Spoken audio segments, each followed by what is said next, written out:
Hey guys, welcome to my free webinar series, and today's topic is sets. In this webinar, I'll be covering everything you need to know in order for your Year 10 exams. So let's get started.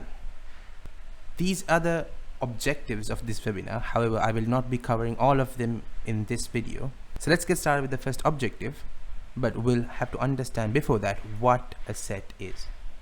So what is a set? Any collection of distinct elements is a set. Now, what does that mean? That means anything could be a set basically.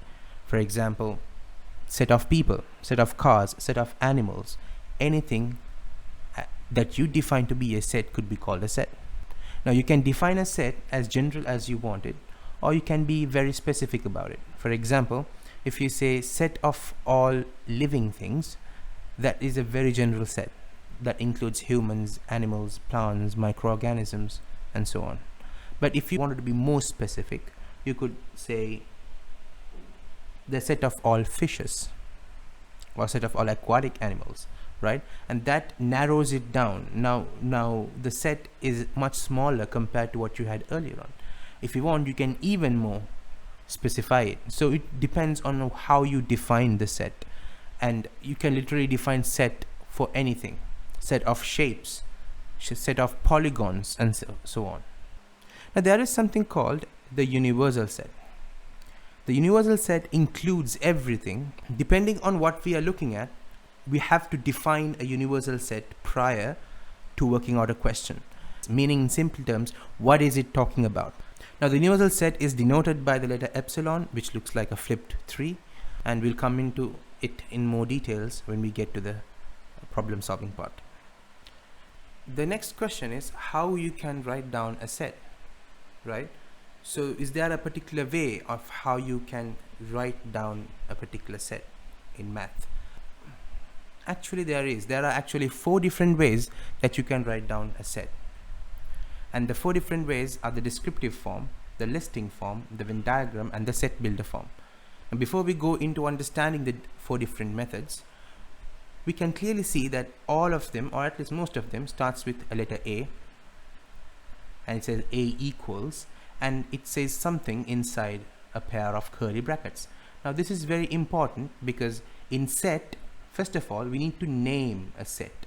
So in this question, actually I named it as set A. Set A contains integers from 1 to 5. Now I could have named it anything, but I just named it with a single letter for convenience. You can say the set Q, right? Or you can even say you can even call it the set integers or set int. You can call it as any way as you want, right? But this way of writing a capital letter as a name of a set is just a set standard, okay? So we name the set first, set A, and then we write A is equal to, and then we use a pair of curly brackets. Now remember, you cannot use box brackets or curve brackets in place of curly brackets. Curly brackets is actually a notation in sets. So you have to make sure that you write whatever you write about the set, it falls inside the curly brackets. All right. So the first one is the descriptive form. By the name itself, it describes the set. In the question, I have told that set A contains integers from 1 to 5.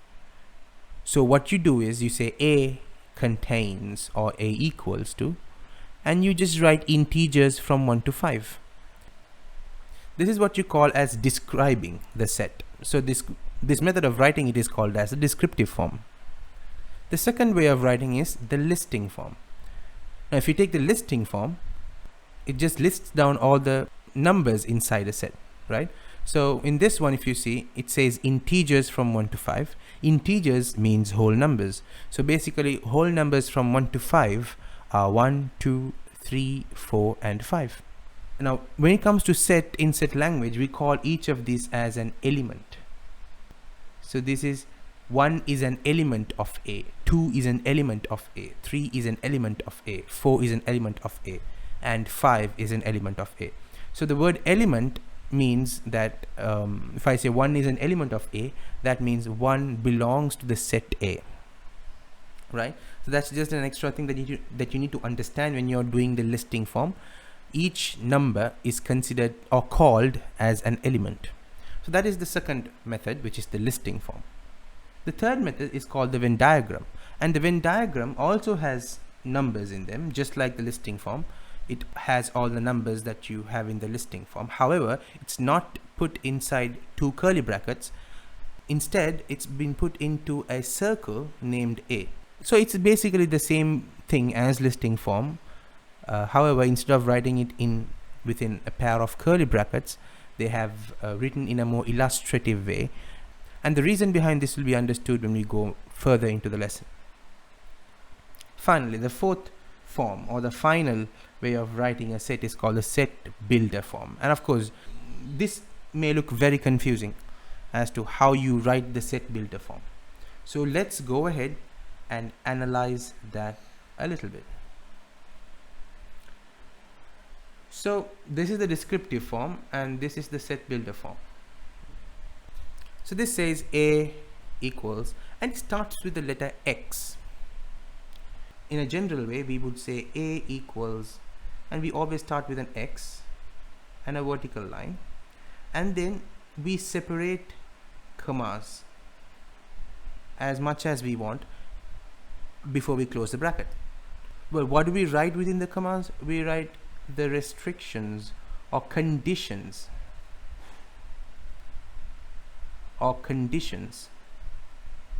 between commas. What does that mean? So now we have mentioned that X is A, right? X belongs to A. Now we have to describe the characteristics of this X. Now if you take this one, we have two conditions here. Condition number 1 and condition number 2, because they're being separated by commas, right? Or restriction 1, restriction 2. And let's now see what they are. So how do you read this? Basically is, we say X is, right? And this vertical line is considered as such that. So from these words, X is such that, when we say those words, we understand we are trying to describe what this X is. We know that X belongs to A. However, we are now describing what this X is. What kind of X is this, right? So we are saying X is such that. And the first condition we know from the descriptive form is that integers from 1 to 5. Now integers means whole numbers. So our numbers need to be whole numbers first, right? We can't have decimals or fractions in them. So we need to define, we need to put that restriction first. We say X belongs to the set of integers. Now this means this is the symbol of element, right? Element, or we call it belongs to. And this Z, capital Z, is the notation of integers, meaning whole numbers, right? So what am I trying to say here? I'm saying, okay, I'm saying X is what I need. X is what belongs to A. Now who is this X? I need to tell who this X is, right? So I'm saying X is a whole number. Basically, X is an element of Z, means X is a whole number. And then I'm saying the second condition is that and, so comma means and, it's telling the next one, going for the next one.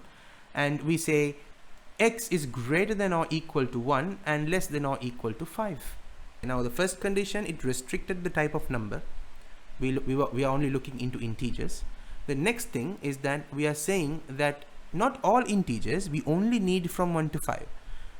So this is how you build a set builder notation, and this is how you write down a set builder format.